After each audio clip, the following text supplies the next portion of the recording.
O sige ha. Ngayong gabi, mamaya alas 12. Ikaw ang mananakot, ikaw ang nakabantay dyan ha. So, tandaan mo ha, lahat ng dadaan dito, tatakutin mo.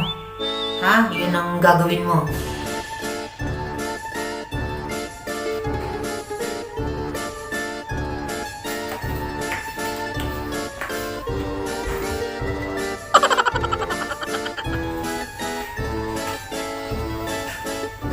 Oh! Nakita ko yun. Hindi pwede. Ibalik. Ikaw, talagang puro pagkain ang sabi, bantay, hindi ubusin yung pagkain. Kita mo, wala na magkasya sa'yo. Wala na magkasya sa yung damit. Kumot na nga lang eh. Nakikita ko ang iyong ginagawa. Kaya magbantay ka lang dyan ha. O, sandali lang ha, naiihi ako ha. Huwag kang aalis, nakikita ko lahat yan. Huwag mong kakainin yan ha.